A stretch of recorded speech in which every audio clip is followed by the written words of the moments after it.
oriented. I am very, very, very appreciative of your time, and we thank you. You are more than it's the least I can do. Oh, I appreciate just it. Michelle butting in here, just letting you guys know I'm recording this, so I just wanted to make everyone aware. Awesome. So we can share it to everyone. Thank you. On the thing, it said recording in progress. And also, the last probably 30, 20 minutes, we're going to take calls from take calls. I do have a radio background. So we're going to take questions from everyone. So if you have a question, put it in the chat and we'll get to them. And yeah, and Mark, Mark Woolsey, I heard him over the phone when I was on the phone with Michelle trying to get on here. He's going to, help me out throughout the process and possibly, hopefully, try and find some questions we can tackle for you. So let's get started. All right. So, I know. Trying to get situated. You got it? Okay, so one thing I want to commend you on, and one thing that I admire about you personally is your whole journey of resilience. Because I know people, I recall when I moved to Atlanta in 1997, that you were the hottest thing on television. And everybody knew Monica Kaufman and then Monica Kaufman Pearson.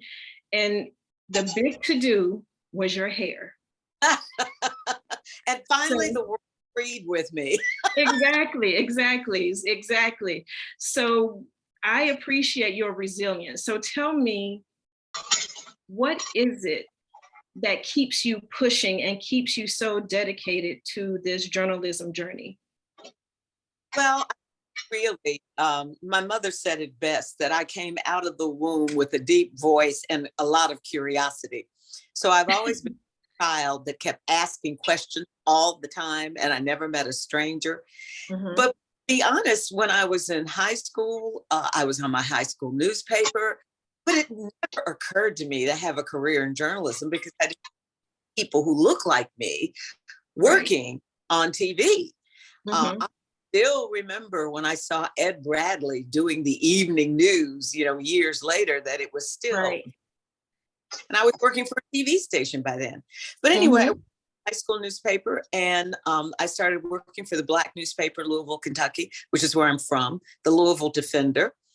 Okay. And I did television, but again, in my mind, it wasn't something I could do. So my degree is in English and philosophy. Oh, wow. Wow. Not at all. But I've always been a writer, always been an interviewer, and didn't realize until I went to work at a bank across the street from the Louisville Times newspaper. Mm. After the riots of the 60s, after Dr. King was assassinated, I got a job at the Courier-Journal and Louisville Times, specifically the Louisville Times, as a newsroom clerk. And my job was basically to write obituaries and to help the ombudsman. Now, some of y'all on this line don't know what an ombudsman is. The rest of you are too young. But a guy by the name of John Herschenroder used to take complaints about the newspaper and then find out answers for people and explain the policies and procedures. But that also was used for other things. I would call him the early consumer reporter. So I worked with him. After Dr. King was assassinated in 1968, a lot of newspapers and TV stations looked around and said, ooh, we don't have any Black folks in here, because white reporters went into those Black torn communities where there had been rioting. They didn't trust the white reporters coming in to tell their story honestly and truthfully. Mm-hmm. So in 1968, Columbia University and the Ford Foundation started the summer program for Minority Group. First year, it was television. Obviously, why? You can see. Yeah. But in 69, they started print, and I was selected from staff at the Louisville Times to go. Came back and started out working in the women's section. Now, some of you are going, women's section. Remember, this was 1969, before many of you were even thought of. So the women's section at that time, run by a woman, Mary Phyllis Reedley, would oftentimes do stories that ended up on the front page. So it ended up that I worked for her, And then eventually, some of my stories ended up on the front page. So I come from a newspaper background, but the way I got into it, it seems like I was always being prepared for it, but it was not something that I went after because I didn't see people like me doing it. Right, right. And it's the same way with TV. I actually applied for a job in television after I'd been at the newspaper for 5 years and was told I would never make it in the TV business because I didn't look the part, nor did I sound the part, nor did I dress the part. Now, what you have to understand, in Louisville, Kentucky that time, Diane Sawyer was a weather girl. Oh. Yeah. Wow. You had hair down, just out to here, and they didn't have much up here. Wow. So, that's the time period. Mm-hmm. And I learned an important lesson. And I share this with my students all the time. Mm-hmm. When somebody tells you you can't do something, you ask them, why? What is it do I need in order to be the person you would hire for this job? Right, right.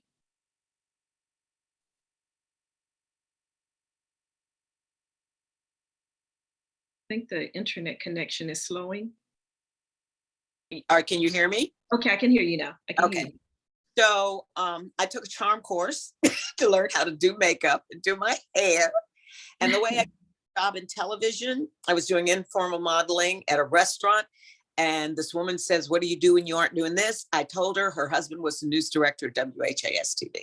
And he Wow. hired literally. Oh, awesome. Awesome. Now, when I came to Atlanta, the station that told me I would never make it in Louisville gave my tape to WSB. They hired me.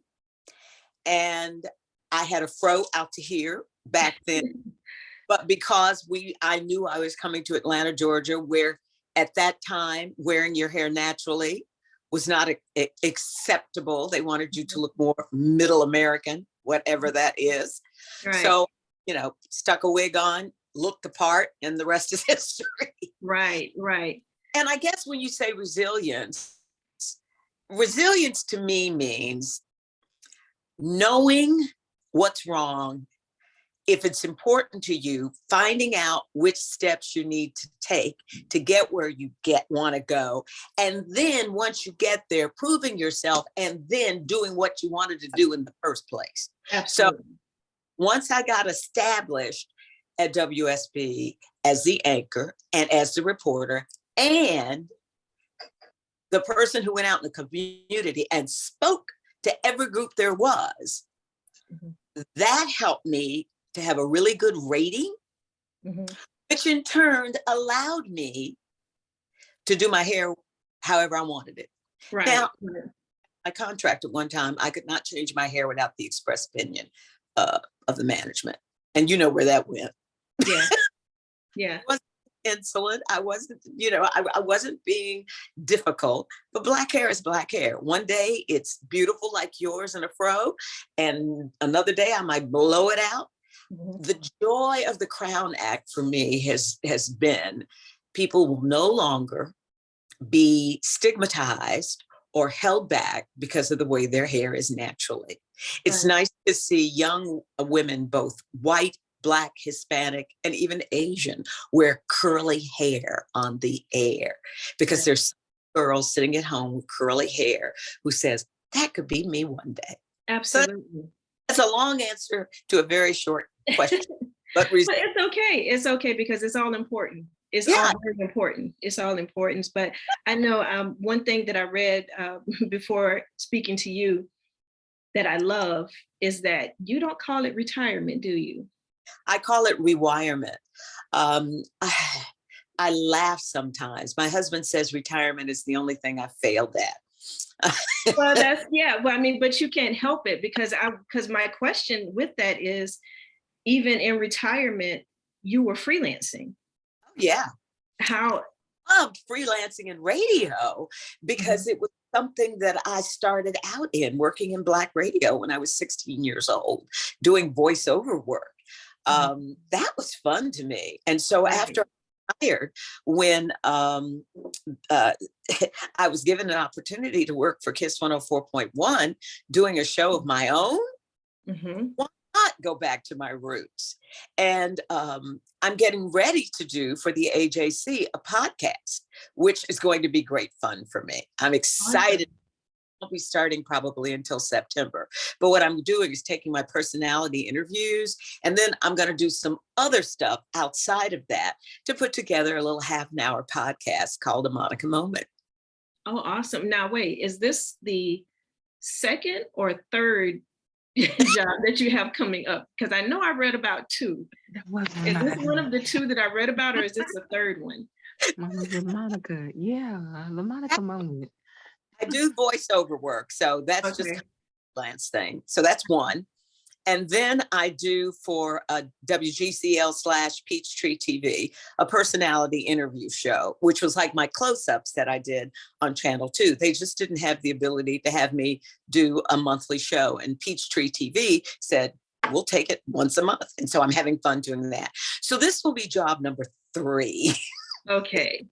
So that's what your husband meant by you're failing at retirement. Come on. The You have reality. 3 jobs in retirement. Yes. So, but I know it's hard for you to stay in one place, especially with the career and talent that you have. So tell me, I know nowadays a lot has changed in journalism. One thing that I've learned is that a lot of journalists are now going to social media to meet editors and to pitch stories. I don't know if you got actually pitched on social media, but have you received any type of work or interest via social media as a freelancer?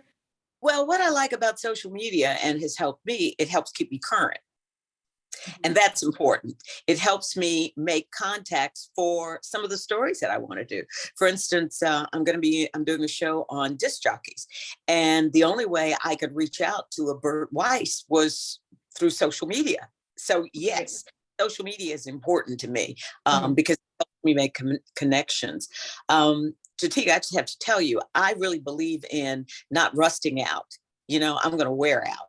So social media has been an opportunity to stay current, to make contacts, and to do voiceover work. I've been doing outside the city and outside the state voiceover work for political candidates.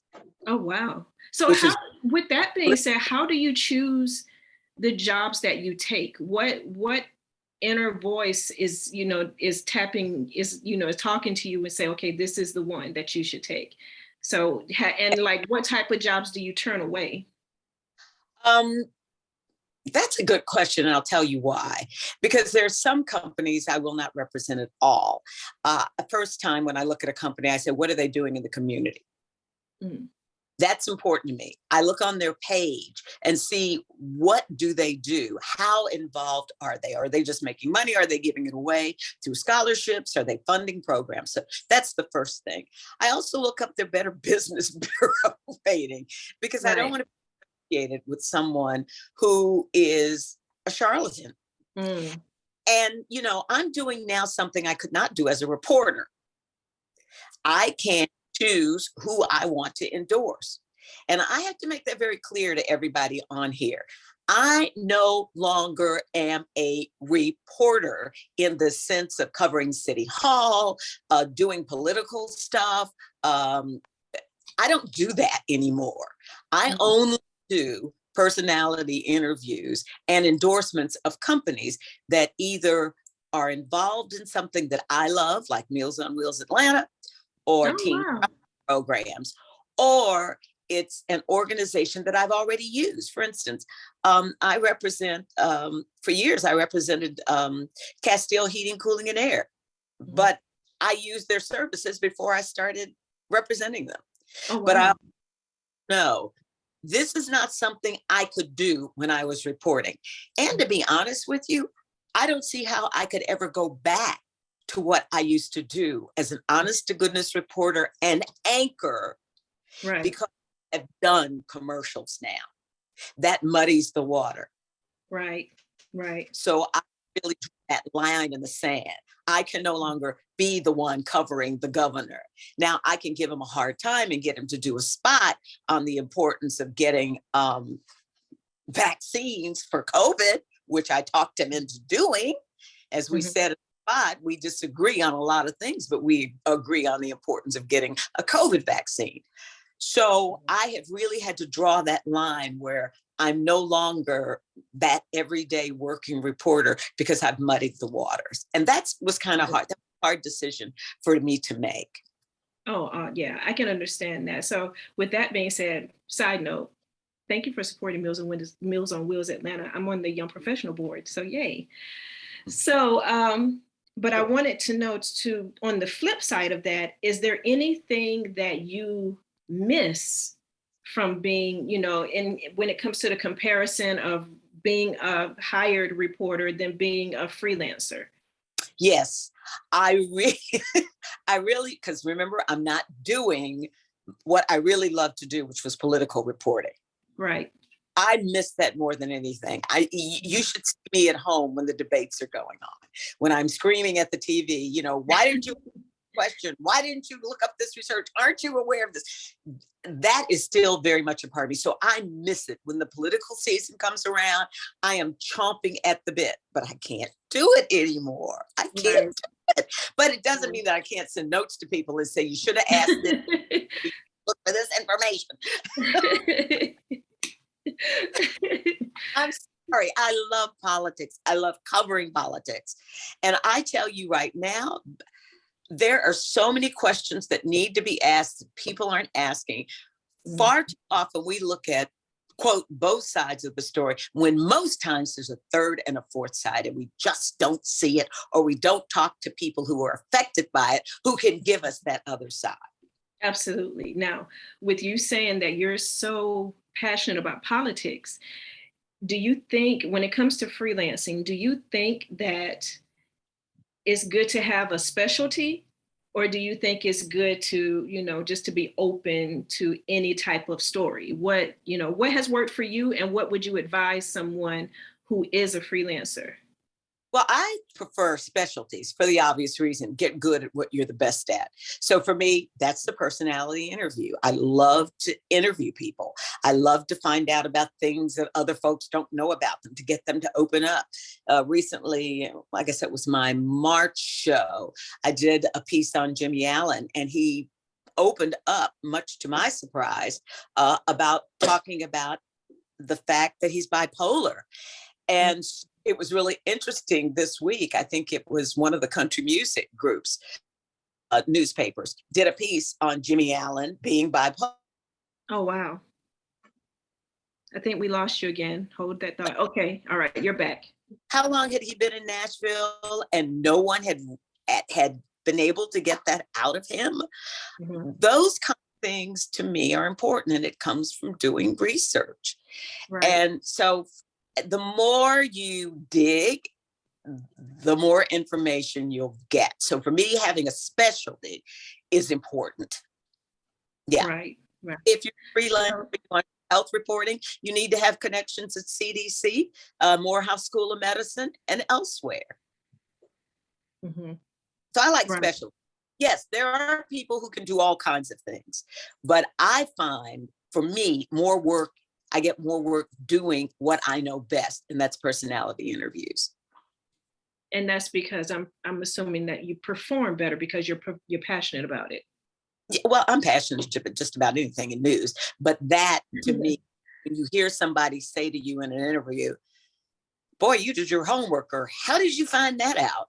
Or to get people to open up about something like Jimmy Allen with his bipolar.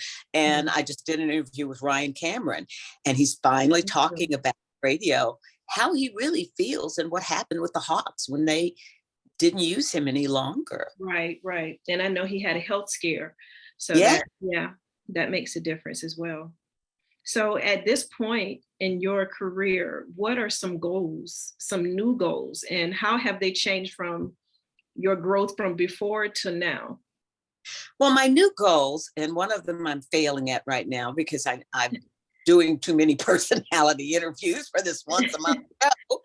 I I have a website that I really am trying to develop called A Monica Moment, where I do commentaries. I kind of want to be in my old age, Celestine Sibley. Now, some of y'all are laughing and say 74 is old, but to me, old age is 90. And probably 90, it'll be 110. But I really want to get my website up and going, and I want to write a book. My mother, who was just, everybody's mother's amazing, but my mother was the first person in my family to graduate from high school, and I'm the second from high school. But my mother had all of these wonderful sayings that are so applicable to things that are happening today. Since this is an adult audience, I'll share this one with you. Okay. That I share with young women's groups. I remember as a teen wanting to go to my girlfriend's house, and my mother said, no, you can't go there. And I kept pushing and pushing and pushing. And my mother finally looked at me and she said, Monty, which is my family nickname, if she had as many sticking out of her as stuck in her, she looked like a porcupine. Mm. Wow. And I'm then explaining to me that every time someone touches you, they leave a mark. Right. They leave something that affects how you see yourself and how you appear to others. And so I talk to teenage girls about the importance of holding fast to their ethics and their morals and not letting anyone push them further than they want to go in a relationship. Mm-hmm. So my mom, all these wonderful sayings. I mean, people say to me all the time, oh, you're the same on television and off television. And a Hattieism is, if you is who you ain't, then you ain't who you is. Yeah, absolutely. Miss Hattie was right. Miss Hattie was right. And I have a list of those. So I want to write a book. So getting my website to more than it is right now, writing the book on my mom, which I'm going to do within the next year.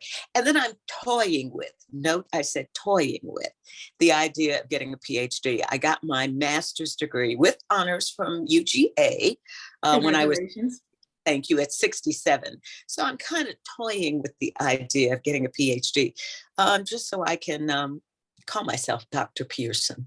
It sounds good. It sounds good. So tell me, I want to encourage everyone to leave your questions in the chat if you have any. So please leave questions. But I wanted to ask you also, do you have any favorites, like any favorite freelance work that you've done? Even before you got all three of your shows, do you have any favorites that you can speak of and why it was your favorite? Well, it wasn't a freelance favorite. It was more of when I was working at WSB, one of my favorite things to do was close-ups. And now what is my favorite thing to do? One-on-one with Monica Pearson. I really like getting into people's business. And as Heather will tell you. So that would be one of my favorite. And then my other favorite freelance was a commercial that I did for a guy named John Loud with John Loud Security. And I actually had his security system in my home. And then he decided he wanted to advertise. So they selected me since I already had the security system in my home. So we would do a commercial together where we would sing together. And that was fun. I am a frustrated singer. I really wanted to sing. But, my mother was like, you need to make a living. You need to get a college degree. So forget about it. But if I had my druthers, I would have been Beyonce before Beyonce. And you would have succeeded. I believe it. I believe it. Someone said, what would you like to get a PhD in? Well, I want to finish what I got my master's. My thesis was on Jefferson Franklin Long, Georgia's first Black U.S. congressman from 1872. Wow. And I did what I haven't been able to do is to find descendants. He had an unbelievable library. I want to go to Howard University because they have everything there from that time period when he was at the graduation for the first class from the Howard Law School. Wow. So I'd like to expand from my thesis actually to a PhD on Jefferson Franklin Long, from Macon. Mm. You know, and his tomb is there. He gave the first speech by an African American who was elected on the floor of the House. You know, there's so much history. And when you think about it, he was only in office a couple of months because Georgia was the last state to come back into the Union. So finally admitted in January of 1872. But you think about that time. Now, what my thesis looked at was how he was handled in the media versus how Barack Obama was handled, because both were biracial men. And to see the headlines from back then and then compared to them to the ones that were with Obama, Right. it made me couldn't believe it. Right. How similar.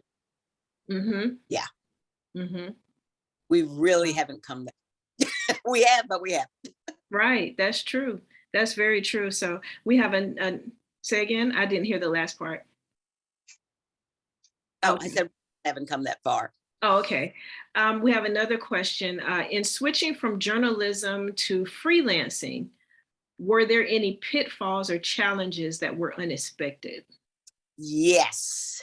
The first was not having a website or having a way for people to get in touch with me. Just having a business card. I would go places and someone would say, we'd like for you to come speak. What's your phone number? How do I get in touch with you? I didn't have business cards. Wow. So the first thing was getting business cards. Then the second thing for me was learning what to charge. So because of voiceover work, I was already a member of SAG and AFTRA because I had done some acting. But then I had to really learn, what was I worth? How much should I charge? Mm-hmm. Third thing is getting people to pay you.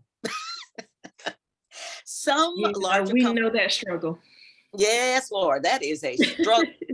And you sending out, your information to them and reminding them your invoices.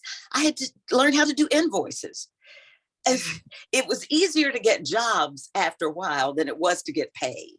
And so I had to learn how to ask from some people.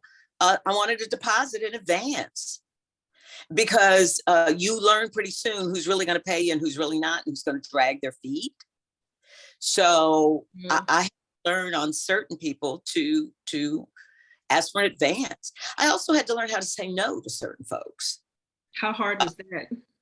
That was real hard because, I'm basically, after you work in television news for years and years and years, you basically become a pleaser, particularly if you're on air.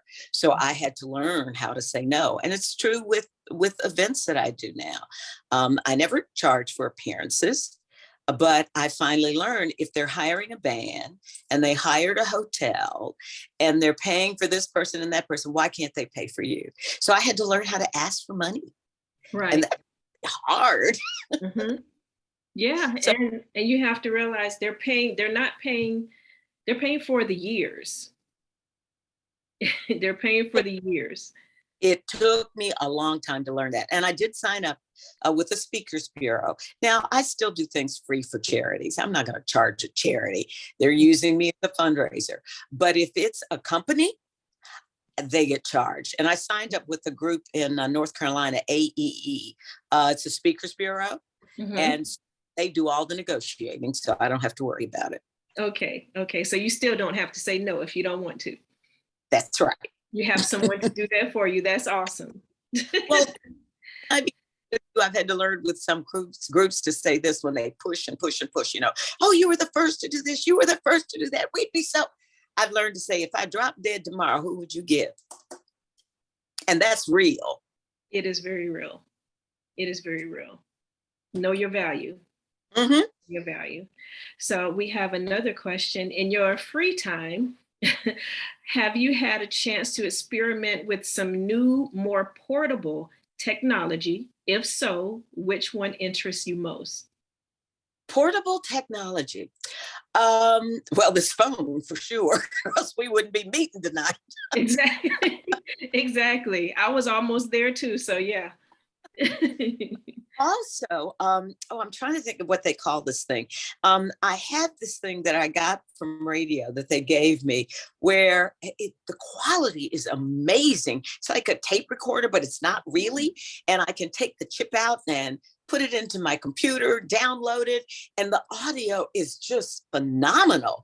I used it in radio, and I love that. I really love that.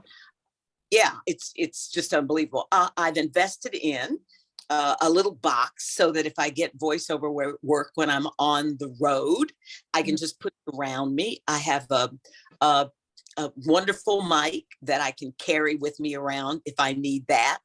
So that's the kind of stuff. Oh, I need to go. Excuse me. I need to go get my. No, go ahead. Because my battery's getting low. Hold on. Go ahead. We'll be right here. If anyone has any other questions, please drop them in the chat. And don't forget to put your computers and phones on mute.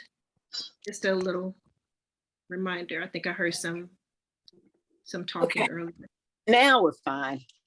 Okay. I was in low power. I was about to go into low power mode. So we're okay now. Okay, good. So you were telling me about your new technology. Yeah, but I love the fact that I can do so much. My husband built a studio for me at home, so that makes it also easy.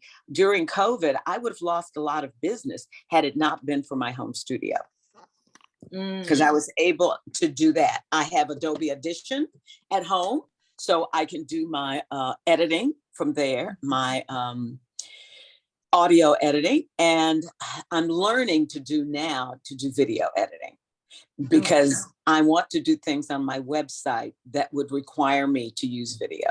So I'm learning to do that now. Did you have to learn any of this during the pandemic, or is this just genuine interest? Like you had to do everything on your own?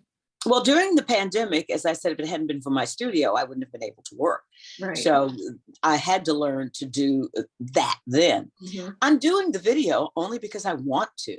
I want to know how to edit video now. When I was a television reporter back in 1973, we used film. Right. So I know how to edit film, but I don't know how to do nonlinear editing. And that's what I want to learn to do now. So I'm getting ready to invest in the other part of Adobe Audition, which is the video editing. Awesome. We have a question, I think, from a student. What advice do you have for student journalists? Oh, I'm so glad you asked that, because I have a mentee I'm getting ready to read the Riot Act to. Uh-oh. Please, my young students, do not put anything on social media that you wouldn't want your mother to see, or worse yet, you wouldn't want a news director to see, or your editor to see. I would say you almost need 2 different pages, because my young mentee put a picture of herself on Instagram in booty shorts. Now, if I'm a news director, am I going to take her seriously in booty shorts? And who is she appealing to? Can I take her seriously as a journalist in booty shorts? Right. And that wasn't the only thing on her page. So my first advice to you would be clean up your social media, because now more and more news directors are saying, give me all your social media sites. And then if you don't give it to them, they find you anyway. So be careful about how you present yourself on the air. You must always be professional. Second thing, that's one that just drives me crazy. If you say you want to be a reporter, then act like one. And by that, I mean, raise questions when you meet new people. Practice learning the difference between a direct and indirect and a complex question. Okay, so I hear all the old folks on here know what I'm talking about. But if you're young, direct question would be, do you smoke pot? Indirect question would be, how do you feel about people who smoke pot?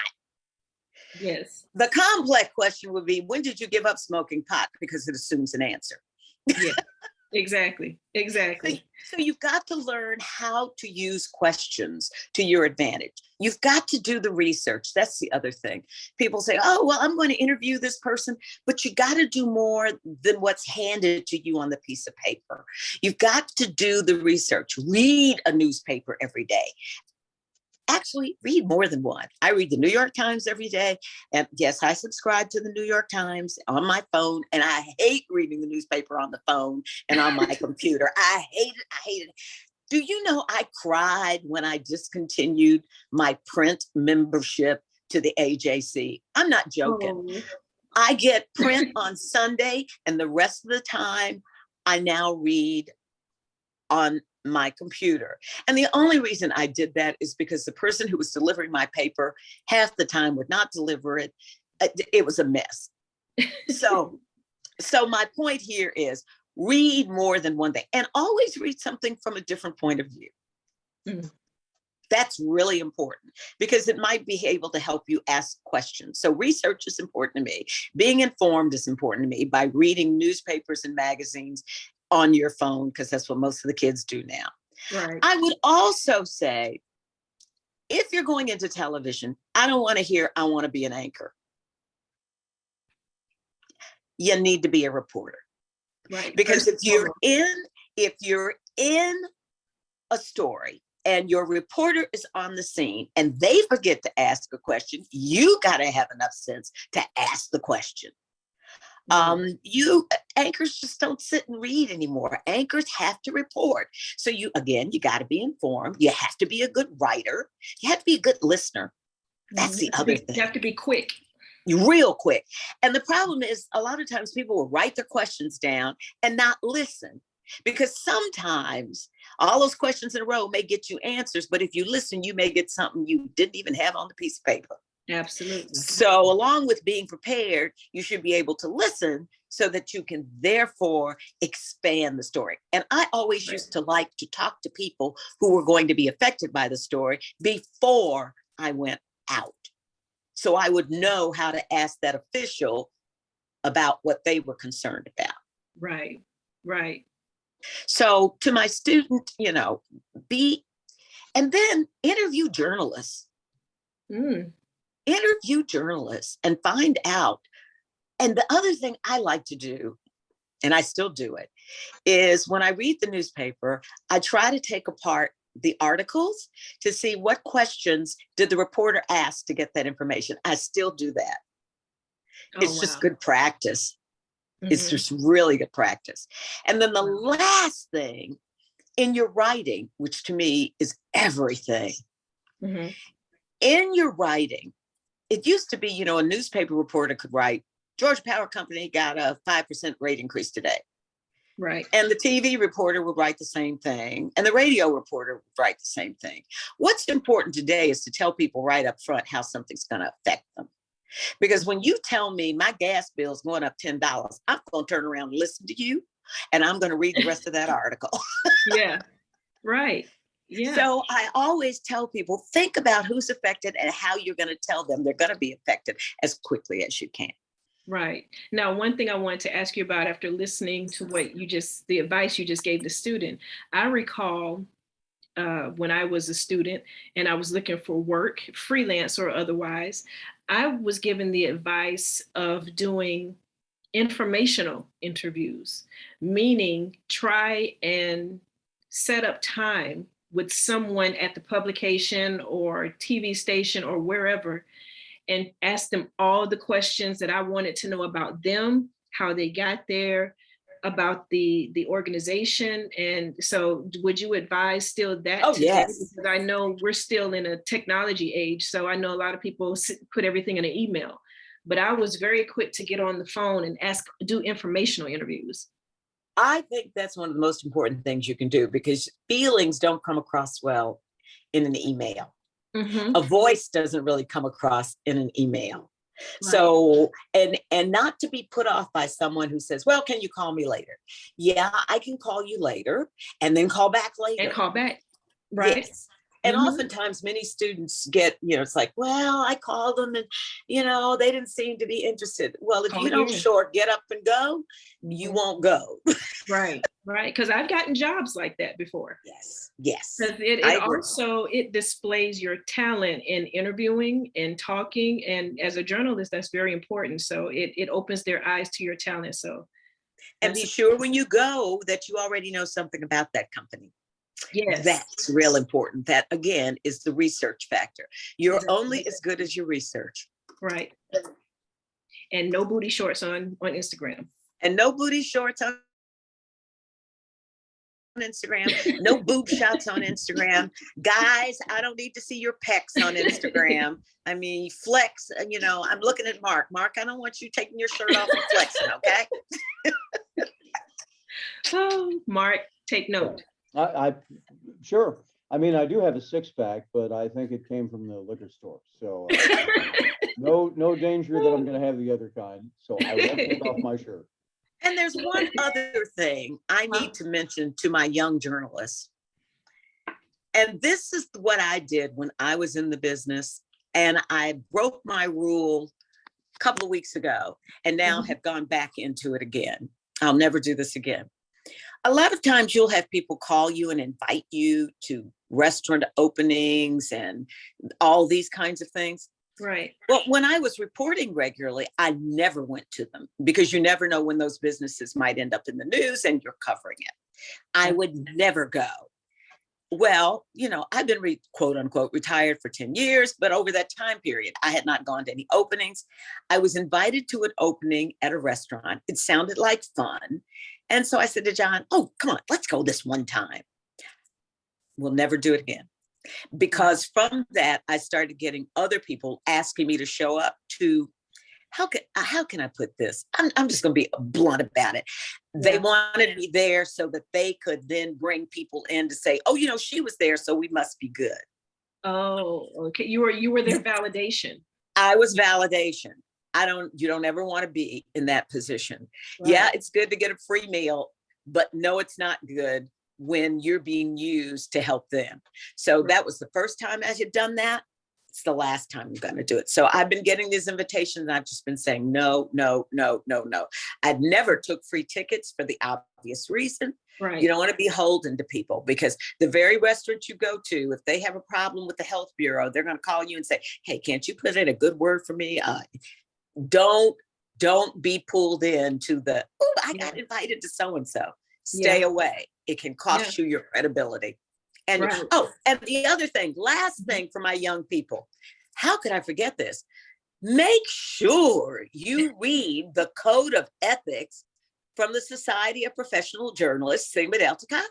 If you read and understand that Code of Ethics, then my whole evening with you all is worth it. Believe me, that is the most important thing to take away from this meeting tonight, because that code of ethics covers almost everything we're talking about. And to me, people do things that if they read that code of ethics, they wouldn't do. It's most important. And if you're in public relations, there's one for you too. PRSA. Yes. Know what is required of you. Know what is expected of you as a professional. So all my young people, get a copy of the Code of Ethics. I know you can get one. If you're not a member, you can still get one. Awesome. That is very solid advice. That's very solid. And I wish I had, when I was in school and graduated, even after I graduated, I wish I had someone lay everything out at once, like you just did. Because it was like, oh, yeah, lesson learned. And then you go a little bit further and then another lesson learned. So it was really trial and error. So yes, those especially the Code of Ethics. So yeah, take your time, know the organization, and and that kind of leads me to my next question. What do you feel is the most important thing that people should look at when looking at joining an organization like SPJ? Like, what's something important that you think they should look out for? The first thing is the mentorship and the mentoring, because no matter how long you're in this business, you're always learning. Right. I really have, things, the way things change in terms of reporting, reportage, that's important. Working with people who are in the same business that you are in, talking to them, being able to call someone up and say, hey, I've had this problem at work. Have you ever had this problem? How did you deal with it? So when I look at joining an organization, I look at it for what can I do for them, but what can they do for me? Mm-hmm. And I think the mentoring helps. I love the magazine. Now that to me is worth the price I pay. Right. I'm actually a life member now, but that magazine is very helpful because it lets you know what's happening in the industry. But also there is, I'm trying to remember the woman's column that's about writing. Mm-hmm. And that's really good. Phrases to use and phrases not to use. I can't think of her name right now, but there are all these different segments in that magazine that are helpful. Then guess what I also like? I like the competition for students and for, quote, senior journalists, because you should constantly be making your work better. And it's when you get an award from Sigma Delta Chi, you have gotten an award. Okay, that's a biggie. So I think it's important for you to belong to the organization because you get so much education, information, and relationships that pay off in ways that if you weren't in it, you wouldn't know about. And it helps with jobs. I like being able to put that on my resume. It shows that I am a professional. But it also helps with jobs when you know people in the business who are part of Sigma Delta Chi, who can help you move to another area. It's networking, which is also important. I belong to, not only Society of Professional Journalists, I belong to National Association of Black Journalists, Atlanta Association of Black Journalists. I belong to the Atlanta Press Club, SAG, and AFTRA, because all of those organizations help me grow. And I know when I need information, whether it be for salary information or just to improve my skills, I can rely on those organizations. It's plus, ladies and gentlemen, let's just be honest. It's also a tax write-off under organizations.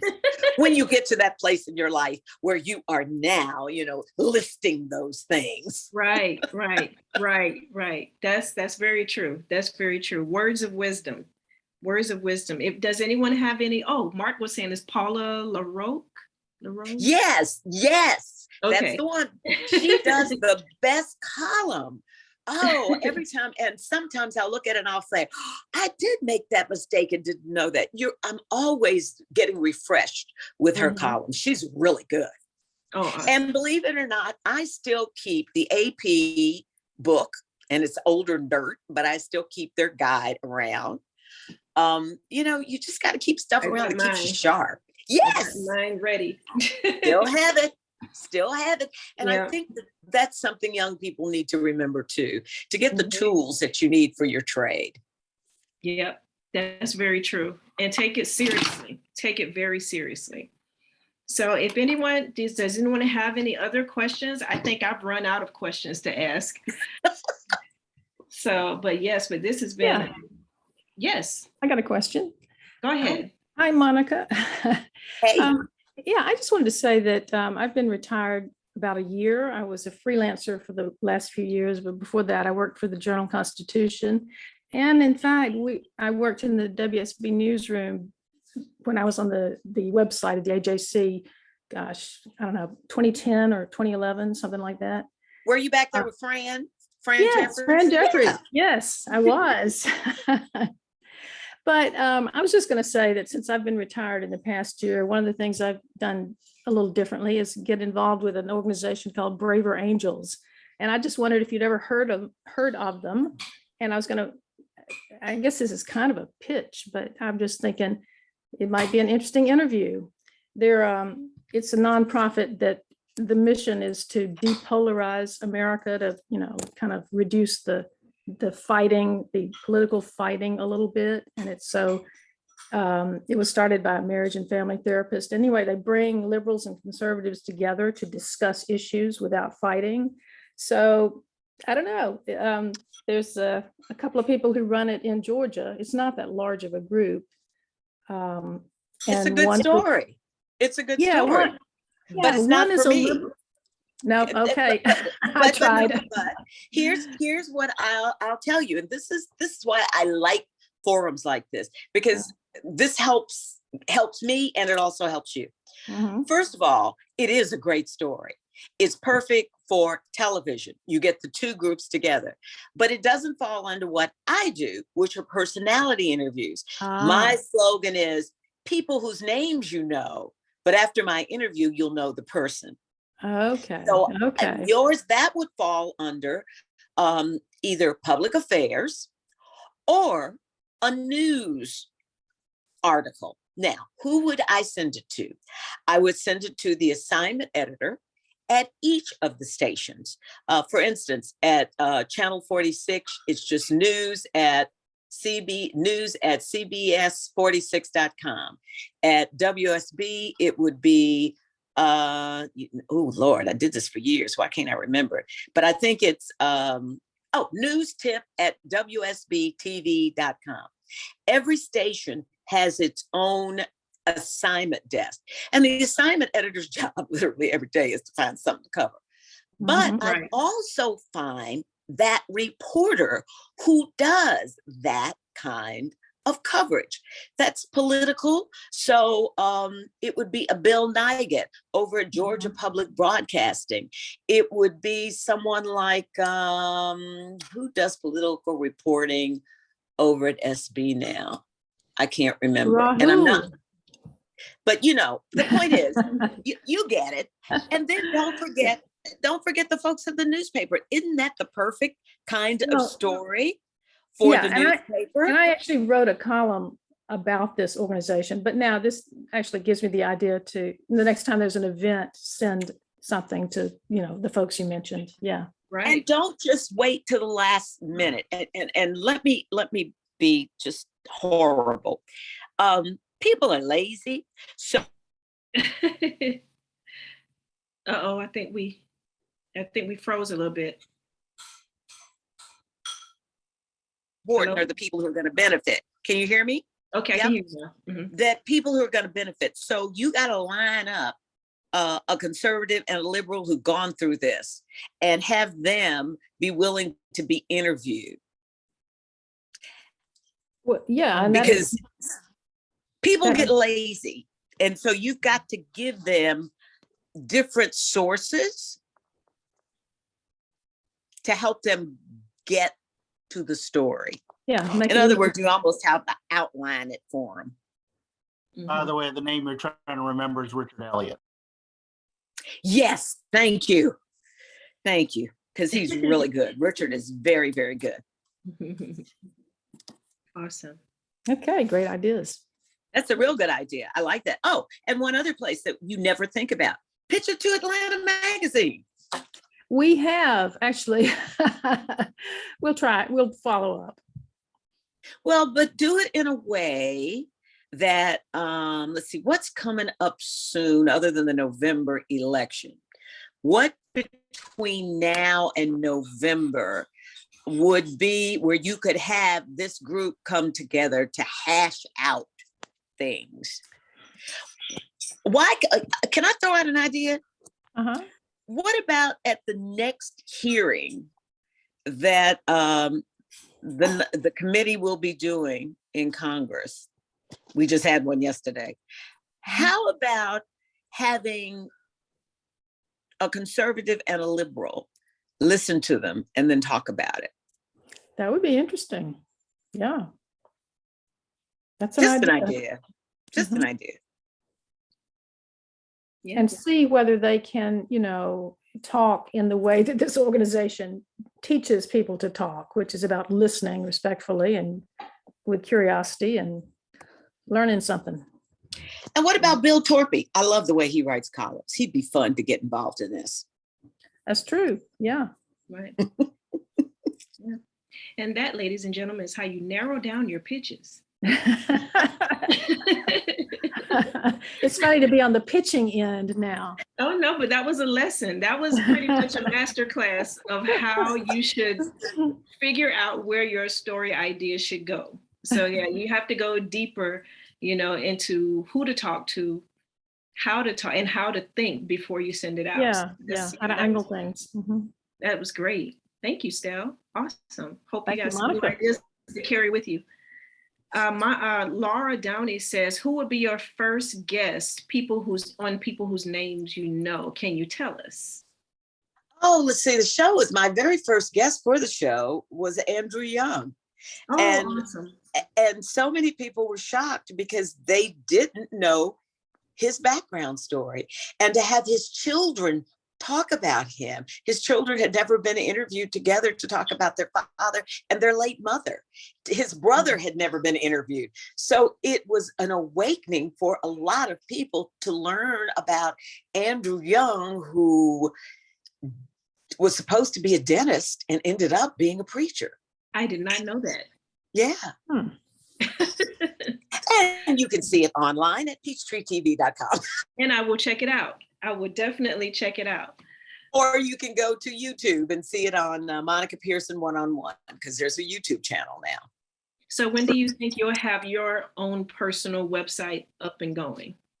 Well, it's up now, but it's not what I want it to be. So it's kind of Okay. like, but it's amonicamoment.com. So it's live. Everything It's is live. Okay. It's live. It's Mhm. live. Oh, awesome. Oh, I got a question. With whom before your time and from the future, if you could pick any two people in the world, would you like to do a personality interview? Oh, yes. I already know the first one. And I'll never get to interview her because she lives in Europe now, but I've always wanted to interview Tina Turner and be a backup singer with her. Who knows? Who knows? They come out of retirement for you. That she's one that I've always been fascinated by. And if I have to look at a historical person, I am torn because there are two. One would be Jefferson Franklin Long, because I really want to know. I know his mother was a slave. He was born a slave. And how he ended up with this huge library and just from that time period. I'd love to interview him. And then the other person would be Mary McLeod Bethune. Yeah, those are the two I would love. For the future, the first woman president of the United States of America, whoever she will be, that's who I'd like to interview in the future. Wow. Yeah. That's awesome. We have another question. What are your thoughts about the nonprofit news space? What is a nonprofit news space? That's a good question because I'm not sure. Could you speak on it a little bit more, Robin? Sure, I could. UNC, I believe, has quite a bit of information about the news deserts and the fact that nonprofit news organizations have come in to fill the gap where newspapers, legacy newspapers, have been bought up or died off or whatever. That's what I'm trying to do down here, but this is not about me. I'm just curious as to what you think about the whole response of all these neat little news organizations that are bubbling up all over the country in places where there's 0 newspapers or 1 newspaper or a zombie newspaper. It's interesting. One of the winners of a Peabody Award this year was a story about a newspaper man whose newsroom disappeared, literally, so that now they're down to one person who is the entire newspaper. And he then was able to unite with another group so that they could cover news locally the way it should be covered. And it actually won a Peabody. For 6 years, I was one of the Peabody judges. And then this year, I was the chair of the board of jurors for the Peabody. And I cringe at the loss of what I call neighborhood newspapers, because there are a lot of things that don't get covered Because in a large metropolitan newspaper now, it's, and I don't mean, if I'm wrong, correct me, really is about advertising. Because most newspapers, in order to live, have got to have more advertising. Whereas your local papers are kind of community newspapers, what I call them. I like the fact that I can go to a charity's website like Meals on Wheels Atlanta, or to Girl Scouts, or to Boys and Girls Clubs, and read about things that are happening within their group. Now, the difference is, when that information is sent out to people in public affairs at radio and TV stations, that news can then be picked up upon. But the problem is, most of those organizations don't share their information with radio, television, and newspaper. And that's the one thing I would really like to see, is more nonprofits literally pointing information in their newsletters to specific reporters. Environmental news, there's somebody on each station who does that, but you don't hear from the Sierra Club as much as you should. So when you talk about, having news deserts, I can see why. But I like the idea that there are people in those neighborhoods who are sharing information through nonprofits. So yes, I would be a supporter of it, and I'd like to see more of it done. Years ago, there was a group called Cohen and Wolf. I don't know if they're still around. They were a PR firm. They used to put out a booklet that gave all the newspapers, all the TV stations, who were the general managers, who were the editors, all of that. And nonprofits could get that. And I'm thinking about Stell over there, because then you would know who to contact. Well, I don't know why anybody doesn't do that anymore. Well, But it's probably too expensive. But to make a long story short, yes, we need to have more local coverage, old neighborhood newspapers. I'd love it. The Louisville Times, I think about it. It was a great newspaper, but it's now just the Louisville Times. I remember when it was the Courier Journal and the Louisville Times. I remember the Louisville Defender. I even remember when I moved here to Georgia, and you all can tell me even better, when almost all of your areas had, what was the newspaper up in Dunwoody? The Dunwoody Crier. The Dunwoody Crier, yeah. Yeah. But I mean, that's what we're trying to do at the Clayton Crescent. We're trying to provide a little bit more in-depth coverage than what is available right now. And there are a lot of complicated reasons why that is. But there's the whole Institute for Nonprofit News. You know about them? No. Oh, check them out. Check them out. There's like 300 and something people like me, organizations like me all over the country, the Current in Georgia,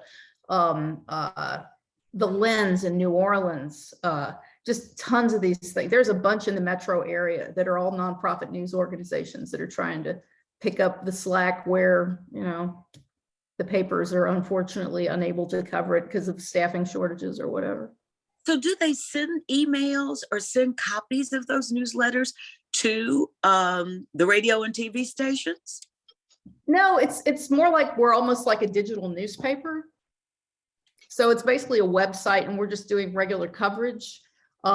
We get our info from lots of places, but at that neighborhood level, there things like social media really cut into it. So like people will put things on Facebook, but the issue is not so much the Girl Scouts doing it. It's like the law enforcement agencies or the local governments putting everything, like pushing their PR to Facebook and not dealing with any reporters at all. And they feel like they're going straight to the people, but we got to ask them those questions.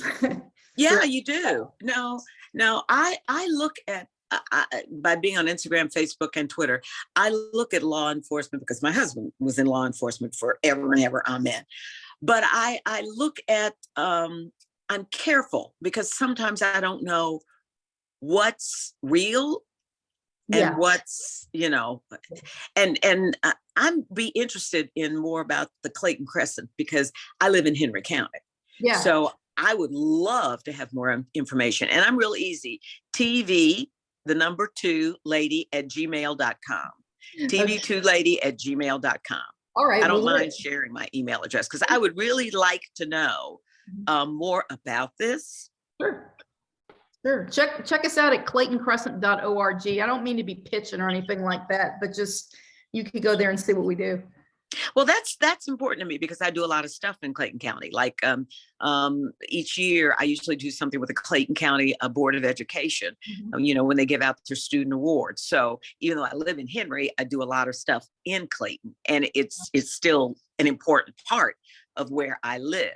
You know, as I say, I still take the AJC. I have to read it every day. I do the New York Times. I do the Washington Post. But I would like to have more things other than getting emails from Alexander Elon telling me what's going on. Well, you know, Clayton and Henry are historically one county. So I used to work for both the Clayton and the Henry paper. So there's that crossover all the time. I understand what you're saying. Okay. Thank you. Thank you. Okay, one last question. How can we improve media literacy among the general public? Okay. That's tackling the world. I actually wrote the foreword for a book done by the Department of Humanities that talks specifically about media literacy. And I almost wish we could stick that in every child's book bag and every parent's purse and pocket. But there is an excellent book written by the Department of Humanities that deals with that very simply. Don't read. They take everything for granted. They get more of their news off of social media than they do on legitimate newspapers and radio stations. People are lazy. And we've got the big lie. People didn't do the research. That's how it was able to continue to be a big lie. Right. So that I really would, my computer's not up now, but it's the Department of Humanities, and I'll pull it up and send it to Mark. Everybody in media should have a copy of this because it's really good. It's been very helpful for me. Okay. You know, how to tell what's news and what's not news, and how to dissect a story. That really should be part of English classes these days. I agree. Right. I agree. Right. But I'll find the name of it and send it to Mark because it's well worth reading, and it's free. You can get it online. Awesome. Well, yeah, we look forward to Mark sharing that with us once you send it over to him. So any closing words for us before we close out? Yes. Okay. Don't get discouraged. Right now, people look at those of us who work in media as more of the enemy than they do as people who are providing information that they need to make decisions about their lives. I don't have a dog in this hunt. Okay. I just want information. And then I want to make sure that information is coming from a trusted source, which gets me back to our code of ethics.